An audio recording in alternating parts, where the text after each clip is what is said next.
ಸ್ಥಿತಿಯಲ್ಲಿ ಇರಬೇಕು ಎನ್ನುವ ಒಂದು ಕಾರಣಕ್ಕಾಗಿ.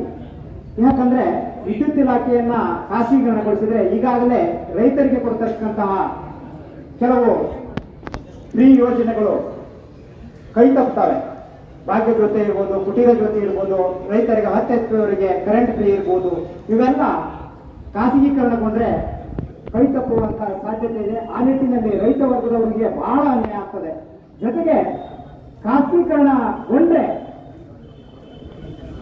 ಕನ್ನಡ ನಾಡಿನಲ್ಲಿ ಹುಟ್ಟಿದಂತ ಕನ್ನಡಿಗರಿಗೆ ಉದ್ಯೋಗವನ್ನು ಕಂಡುಕೊಳ್ಳುವಂತ ಭೀತಿ. ಅಂದ್ರೆ ಈಗ ವೀರಭದ್ರ ನಾಯ್ಕ ಹೇಳಿದಂಗೆ ಕಡಿಮೆ ಕೂಲಿಯಲ್ಲಿ ಪರರಾಜ್ಯಗಳಿಂದ ನೌಕರರ ಕರೆದುಕೊಂಡು ಕೆಲಸ ಮಾಡ್ತಾರೆ. ಆಗ ಕನ್ನಡಿಗರು ಉದ್ಯೋಗದಿಂದ ವಂಚಿತರಾಗಬೇಕಾಗುತ್ತದೆ. ಜೊತೆಗೆ ಒಂದು ವಿಷಯ ಅಂದ್ರೆ ಈಗಾಗಲೇ ಲಕ್ನೋದಲ್ಲಿ ಒಂದ್ಸಲ ಟೆಲಿಫೋನ್ ನಿಗಮವನ್ನ ಖಾಸಗೀಕರಣಗೊಂಡಂತ ಸಂದರ್ಭದಲ್ಲಿ ಕನಿಷ್ಠ ಅರ್ಧಕ್ಕೂ ಹೆಚ್ಚು ನೌಕರರನ್ನ ಬಿಟ್ಟು ಅವರಿಗೆ ಬೇಕಾದಂತ ನೌಕರ ವರ್ಗವನ್ನು ತೆಗೆದುಕೊಂಡಂತ ಉದಾಹರಣೆ ಇದೆ. ಹಾಗಾಗಿ ನಿಂತು ವಿರೋಧಿಸಿ ಇನ್ನೂ ಹೆಚ್ಚಿನ ರೂಪದಲ್ಲಿ ಅಂದ್ರೆ ಪ್ರತಿಭಟನೆಯನ್ನು ಮಾಡಿ ಈ ಖಾಸಗೀಕರಣವನ್ನು ವಿರೋಧಿಸಬೇಕಂತ ಹೇಳ್ತಾ ಅವಕಾಶಕ್ಕಾಗಿ ಹೊಂದಿಸಿ ನನ್ನ ಮಾತುಗಳನ್ನು ಮುಗಿಸ್ತೇನೆ. ನಮಸ್ಕಾರ. ಧನ್ಯವಾದಗಳು. ಸ್ನೇಹಿತರೆ, ಇನ್ನೊಂದು 2-3 ಜನ ಮಾತಾಡೋರಿದ್ದಾರೆ. ಆಗ ನಾವು ಎಲ್ಲರೂ ಸೇರಿ ಮನವಿ ಕೊಡೋಣ. ದಯವಿಟ್ಟು ಸ್ವಲ್ಪ 5 ಜನ ಈ ಕಡೆ ಬನ್ನಿ. ಈಗಾಗಲೇ ನಮ್ಮ ಸಂಘಟನೆಯ ಇರ್ಬೋದು, ನಮ್ಮ ವಿದ್ಯುತ್ ಕಂಪನಿಗಳನ್ನ ಖಾಸಗೀಕರಣಗೊಳಿಸಬೇಕು ಹೇಳಿ ಹಲವಾರು ಕಾನೂನುಗಳನ್ನು ತಂದು ನಮಗೆ ಅನ್ಯಾಯ ಮಾಡಿ ಹೊರಟಿದೆ. ಹೇಳ್ಬೇಕಾಗಿದ್ದೀನಿ, ಯಾವುದೇ ಕಂಪನಿಗಳನ್ನು ಖಾಸಗೀಕರಣ ಮಾಡೋ ಅವಶ್ಯಕತೆ ಈ ದಿಕ್ಕಿನಲ್ಲಿ ಬೆಳಿಬೇಕಾದ್ರೆ ಒಬ್ಬ ರೈತ ಇರ್ಬೋದು, ಒಬ್ಬ ಕೂಲಿಕಾರ ಇರ್ಬೋದು, ಒಬ್ಬ ಅಂಗಡಿಕಾರ ಇರ್ಬೋದು, ಅಥವಾ ಇನ್ಯಾವುದೇ ಒಂದು ಸಂಸ್ಥೆಯ ಅಧಿಕಾರಿಗಳಿರ್ಬೋದು, ಅವರೆಲ್ಲರೂ ಸಹಕಾರದಿಂದ ಇವತ್ತು ನಮ್ಮ ಸರ್ಕಾರ ಸಾಕಷ್ಟು ಸವಲತ್ತುಗಳನ್ನು ಕೊಡ್ತಾ ಇದೆ. ಯಾರಾದರೂ ರೈತರು ಹಣ ಕಟ್ಟಲಿಲ್ಲ ಅಂದ್ರೆ ಬಿಡ್ತಾರೆ ಇವರು?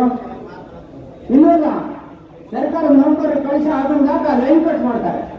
ಹಾಗಾಗಿ ಇವರು ಖಾಸಗೀಕರಣಗೊಳಿಸೋದೇನಿದೆ? ಒಂದು ತಿಂಗಳ ಬಿಲ್ ಕಟ್ಟಲಿಲ್ಲ ಅಂದ್ರೆ ವಿದ್ಯುತ್ ಶಕ್ತಿ ಮಂಡಳಿಯಿಂದ ಅವರನ್ನು ಕಳಿಸಿ ಯಾಕಂದ್ರೆ ಈ ಯಾರು ಕೂಡ ಸ್ವಾರ್ಥಕ್ಕಾಗಿ ಬಂದಿಲ್ಲ. ಈ ವಿದ್ಯುತ್ ಅನ್ನ ಬಳಸುವ ಪ್ರತಿಯೊಬ್ಬ ವ್ಯಕ್ತಿಯ ಪರವಾಗಿ ಈ ಹೋರಾಟಕ್ಕೆ ನೀವು ಬಂದಿದ್ದೀರಿ. ಬಹುಶಃ ಇವತ್ತಿನ ದಿವಸ ಪ್ರತಿಯೊಬ್ಬರು ಕೂಡ ಬರಬೇಕಾಗಿತ್ತು. ಯಾಕಂದ್ರೆ ಒಂದು ಸಲ ಖಾಸಗೀಕರಣ ಆಯ್ತು ಅಂತ ಹೇಳಿದ್ರೆ ಅದನ್ನ ವಾಪಸ್ ಬಿಡೋಕ್ಕೆ ಯಾರಿಗೂ ಸಾಧ್ಯ ಇಲ್ಲ ಅಂತ ಒಂದು ಪರಿಸ್ಥಿತಿ ನಿರ್ಮಾಣ ಆಗ್ತದೆ. ಆದ್ದರಿಂದ ನಾವು ಇನ್ನೂ 20 ಬೈಲು ಮಾಡಿದ್ರೆ ಖಂಡಿತ ಖಾಸಗೀಕರಣ ಆಗ್ತದೆ. ಇಡೀ ತಾಲೂಕಿಗೆ ಬಂದರೆ ಇಡೀ ತಾಲೂಕಿನ ಪ್ರತಿಯೊಬ್ಬ ಬಳಕೆದಾರರು ಕೂಡ ಪ್ರತಿಭಟನೆ ಪಾಲ್ಗೊಂಡ್ರೆ ಯಾವ ಸರ್ಕಾರಕ್ಕೆ ಧೈರ್ಯ ಇರುವುದಿಲ್ಲ. ಆ ದೃಷ್ಟಿಯಲ್ಲಿ ನಾನು ಬೇಡ್ಕೊಂಡ್ಬಿಡ್ತೇನೆ, ಅದನ್ನು ಪ್ರತಿಯೊಬ್ಬರು ಬೇಕು.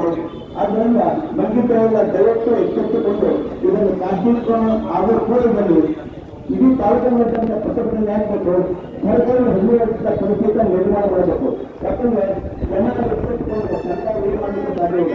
ಹಾಗಾಗಿ ಇದು ನಿಮ್ಮ ಕಣ್ಣುತ್ತಕ್ಕೆ ಆಗ್ತಾ ಇದೆ. ಯಾಕಂದ್ರೆ ಯಾವುದೇ ಒಂದು ಖಾಸಗೀಕರಣ ಮಾಡಬೇಕು ನಂಬಿಕೆ ಇದ್ದಾರೆ. ಜನರ ಅಭಿಪ್ರಾಯ ಇದೆ, ಇದನ್ನು ತೆಗೆದುಕೊಂಡಿದ್ದಾರೆ. ಜನಪ್ರತಿನಿಧಿಗಳು ಜನರ ಅಭಿಪ್ರಾಯಕ್ಕಾಗಿ. ಆದ್ದರಿಂದ ನಿಮ್ಮ ಅಭಿಪ್ರಾಯಗಳನ್ನ ಹೋರಾಟ ಮೂಲಕ ಬಂಧಿಸಬೇಕಿದೆ. ಮುಂದಿನ ದಿನಗಳಲ್ಲಿ ಪ್ರತಿಯೊಬ್ಬರು ಕೂಡ ಕುಟುಂಬದಲ್ಲಿ ಪಾಲ್ಗೊಳ್ಳಬೇಕು.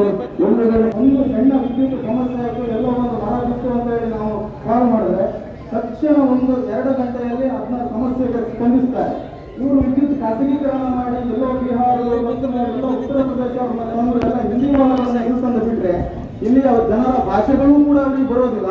ಮತ್ತೊಂದು ಸಮರ್ಪಕವಾಗಿ ಜನರಿಗೆ ಸ್ಪಂದನೆಯೂ ಕೂಡ ಮಾಡೋದಿಲ್ಲ. ಆದ್ರಿಂದ ಸರ್ಕಾರ ದಯವಿಟ್ಟು ಈ ಒಂದು ಖಾಸಗೀಕರಣದ ಒಂದು ವಿಚಾರದಲ್ಲಿ ಬಡವರ ಪರವಾಗಿ ನಿಲ್ಲಬೇಕು ಮತ್ತು ಈ ಒಂದು ಸಂಸ್ಥೆಯ ಪರವಾಗಿ ನಿಲ್ಲಬೇಕು. ಮತ್ತೆ ಕನ್ನಡಿಗರ ಉದ್ಯೋಗಗಳು ಕನ್ನಡಿಗರಿಗೆ ಉಳಿಸಿಕೊಡಬೇಕು ಅಂತ ಹೇಳಿ ನಾವು ರಕ್ಷಣಾ ವೇದಿಕೆಯ ವತಿಯಿಂದ ಇನ್ನೂ ದೊಡ್ಡ ಮಟ್ಟದ ಹೋರಾಟಗಳಿಗೂ ಕೂಡ ನಾವು ಬೆಂಬಲವನ್ನು ಕೊಡ್ತೇವೆ ಮತ್ತು ಈ ಎಲ್ಲ ಸಂಘಟನೆಗಳ ಜೊತೆ ನಾವು ನಿಂತಿರ್ತೇವೆ ಅಂತ ಹೇಳ್ತಾ ನಾನು ಒಂದೆರಡು ಮಾತನ್ನು ಮುಗಿಸ್ತೇನೆ. ಧನ್ಯವಾದಗಳು. ರವಿ ಕೊಠಾರಿ ಅವರಿಗೆ ಧನ್ಯವಾದಗಳು. ಎಲ್ಲಿಯ ತನಕ ಹೋರಾಟ? ಎಲ್ಲಿಯ ತನಕ ಹೋರಾಟ? ಬೇಡವೇ ಬೇಡ, ಬೇಡವೇ ಬೇಡ. ಬೇಕೇ ಬೇಕು, ಬೇಕೇ ಬೇಕು. ನಮ್ಮ ವಿದ್ಯುತ್ತು, ನಮ್ಮ ವಿದ್ಯುತ್ತು. ಆತ್ಮೀಯ ಎಲ್ಲ ಬಂಧುಗಳೇ, ಇಂದು ಸಿದ್ದಾಪುರದಲ್ಲಿ ಖಾಸಗೀಕರಣವನ್ನು ವಿರೋಧಿಸಿ ಉತ್ತಮವಾದಂತಹ ಸಿದ್ದಾಪುರದ ಪ್ರಮುಖ ಬೀದಿಯಲ್ಲಿ ಮೆರವಣಿಗೆಯನ್ನು ಹಮ್ಮಿಕೊಂಡಿದ್ವಿ. ಕರ್ನಾಟಕದ 31 ಜಿಲ್ಲೆ 227 ತಾಲೂಕುಗಳಲ್ಲೂ ಈಗ ಕರ್ನಾಟಕದ 19 ಜಿಲ್ಲೆಗಳು ಅಂದ್ರೆ ಕಾರವಾರ ಜಿಲ್ಲೆಯನ್ನು